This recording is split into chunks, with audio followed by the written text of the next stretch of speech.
घर में चिड़िया आने से मिलते हैं ये शुभ अशुभ संकेत, इन्हें दुर्लक्ष्य ना करें। नमस्कार दोस्तों, स्वागत है आपका।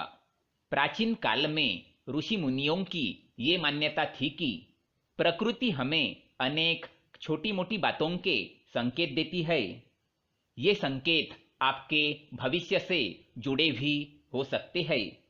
ये आपके जीवन में घटित होने वाली अच्छी और बुरी सभी घटनाओं की जानकारी देते हैं। यदि हम उन संकेतों को समझ जाते हैं तो ये हमारे लिए बहुत ही अच्छी बात होती है। लेकिन कभी कभी हम इन संकेतों को समझ नहीं पाते हैं या फिर नजरअंदाज कर देते हैं, जिससे हमें उसके शुभ फल प्राप्त नहीं होते हैं। आज हम जानेंगे शास्त्रों में बताए गए कुछ विशेष पक्षियों के द्वारा हमें कौन से संकेत प्राप्त होते हैं और उन संकेतों का क्या अर्थ होता है।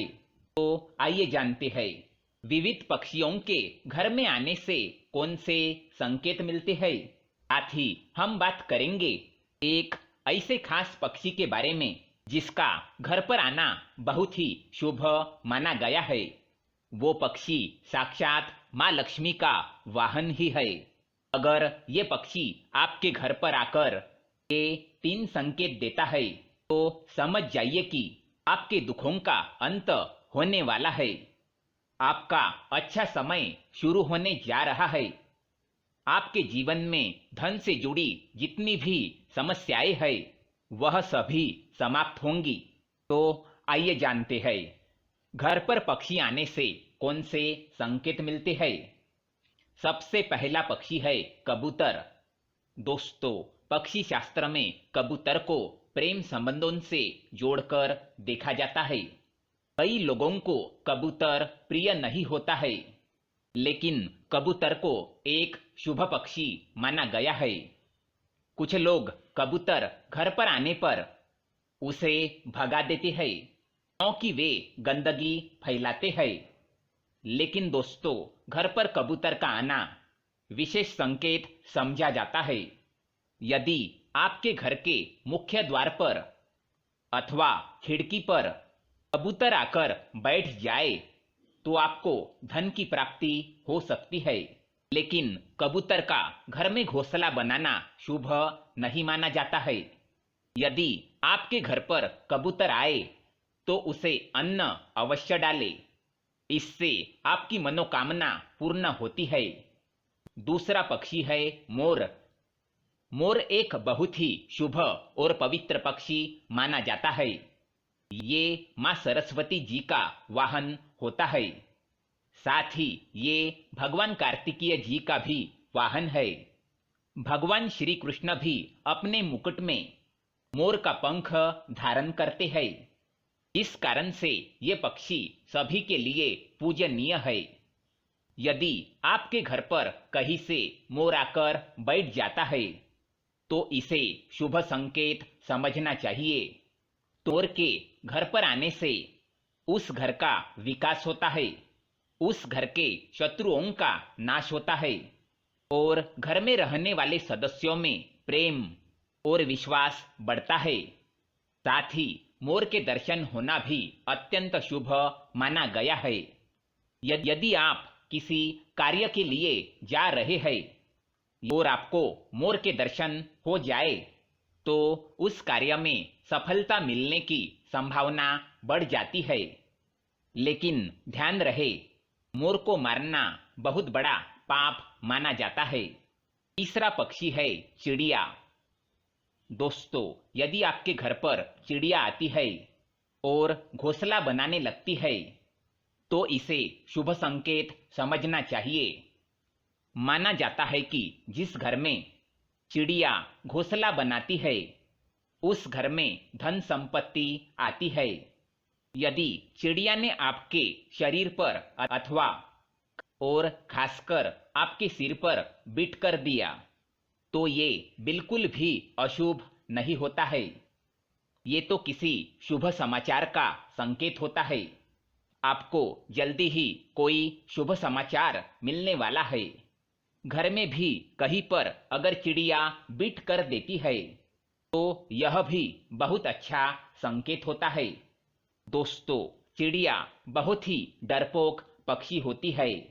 वह जल्दी किसी के करीब नहीं जाती है। लेकिन यदि चिड़िया आपके आसपास या आपके घर में बिना किसी डर के आने जाने लगे तो समझिए कि आपके घर में बहुत ही शुभ और सकारात्मक ऊर्जा का संचार है।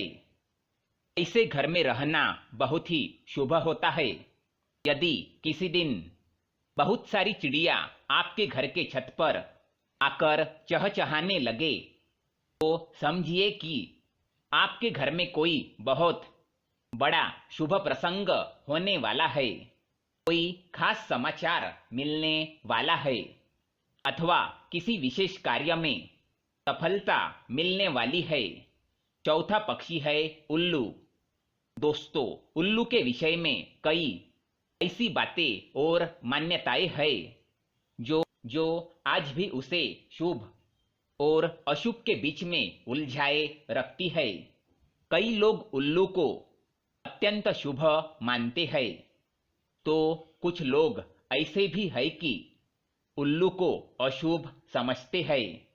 दोस्तों, उल्लू एक निशाचर पक्षी है जो रात में जागता है और दिन में सोता है। असल में उल्लू की शरीर रचना और उसकी आवाज ऐसी होती है कि कोई भी उसे देखकर डर जाए। शायद इसी कारण से इसे देखना अपशकुन माना जाता है। उल्लू के मुंह से निकलने वाली ध्वनि रात के शांत वातावरण को डरावना बनाती है। उल्लू की आंखें बहुत ही बड़ी और डरावनी और इंसानों की तरह सामने की ओर होती है।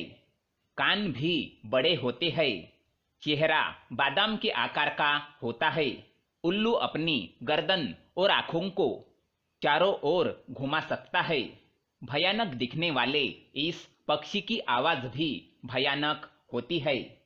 ये हमेशा रात में ही चिल्लाता है और अपना शिकार करते हैं। इसलिए इनके भयानक रूप के कारण पुराने लोग इसे अशुभ मानते हैं। लेकिन दोस्तों, पुराणों में वर्णित एक कथा के अनुसार लक्ष्मी जी जब स्वर्ग से धरती पर आ रही थी तो उन्हें सबसे पहले पृथ्वी पर प्राणियों में उल्लू ही दिखा था। क्योंकि वह रात का समय था तो प्राणियों में उल्लू ही ऐसा था जो जाग रहा था। इसलिए उन्होंने उसी को अपना वाहन बना लिया। इसलिए उल्लू का दिखना या उसकी आवाज सुनाई देना अत्यंत शुभ माना जाता है। पश्चिम बंगाल, आसाम और ओडिशा में तो लक्ष्मी जी के साथ साथ उनके वाहन उल्लू की भी पूजा करने का रिवाज है। कई जगहों पर माना जाता है कि यदि किसी गर्भवती महिला को उल्लू दिख जाए तो ये शुभ संकेत है और यदि उसे उल्लू छू ले तो उसकी होने वाली संतान सौभाग्यशाली होती है। इसी प्रकार यदि उल्लू किसी रोगी को छूकर चला जाता है तो उसका गंभीर रोग भी ठीक हो जाता है। यदि कुछ आवश्यक कार्यों जैसे नौकरी, परीक्षा आदि के लिए आप जा रहे हैं और उल्लू दिख जाए तो यह भी शुभ माना जाता है। सुबह सुबह यदि उल्लू दिखाई दे या उसकी आवाज सुनाई दे तो यह धन प्राप्ति का संकेत माना जाता है। इसलिए उल्लू को या उसकी आवाज को कभी भी नजरअंदाज नहीं करना चाहिए। उल्लू के आंखों में आंखें डालकर देखना या उसके साथ नजर मिलाना या मिल जाना यूं तो मुश्किल काम है, फिर भी यदि ऐसा होता है तो यह अत्यंत शुभ होता है। समझ लीजिए कि आप पर धन की वर्षा होने वाली है। इसी प्रकार से कुछ लोग उल्लू का दिखना या उसकी आवाज सुनाई दी जाने को अपशकुन मानते हैं, क्योंकि उल्लू के आंखों की विशेषता होती है कि वह एक ही समय पर एक आंख से एक दिशा में तो दूसरी आंख से दूसरी दिशा में देख सकता है। इसीलिए यह कहा जाता है कि यदि उल्लू दाईं ओर देखकर बोलता है तो यह अशुभ होता है, जबकि यदि बाईं ओर देखकर बोलता है तो इसे शुभ माना जाता है।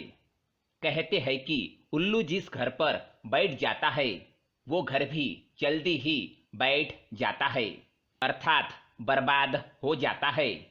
इसी घर पर उल्लू का लगातार बैठना या रोना उस घर और उस घर में रहने वाले लोगों के लिए एक अपशकुन का संकेत माना जाता है। साथ ही वहां पर धनहानि या मृत्यु का भी अंदेशा रहता है। वैसे देखा जाए शुभ और अशुभ के बहस में उलझा यह पक्षी बहुत ही शांत होता है। किसानों के लिए तो यह वरदान ही होता है। यह चूहों और इसी तरह के जानवरों का शिकार करता है जो फसलों को नुकसान पहुंचाते हैं, परंतु अब यह भी संख्या में कम होते जा रहे हैं। तंत्र साधना में और विशेष पर दिवाली के अवसर पर लक्ष्मी जी को प्रसन्न करने के लिए बड़ी संख्या में इनकी बलि दी जाती है। इसके नाखून, बाल और पंखों को तांत्रिक क्रिया में उपयोग किया जाता है, परंतु ऐसा करने वाले यह नहीं समझते हैं कि उल्लू तो स्वयं ही माँ लक्ष्मी जी का वाहन है। उसे मारकर तो माँ कभी भी प्रसन्न नहीं हो सकती। तो दोस्तों, इस प्रकार से शास्त्रों में इन खास पक्षियों के बारे में बताया गया है। क्या आपके भी घर पर ऐसे पक्षी आते हैं? उम्मीद है यह जानकारी आपको अच्छी लगी होगी। वीडियो को लाइक करके शेयर जरूर करें और कमेंट में जय माँ लक्ष्मी अवश्य लिखें। आप सभी का धन्यवाद।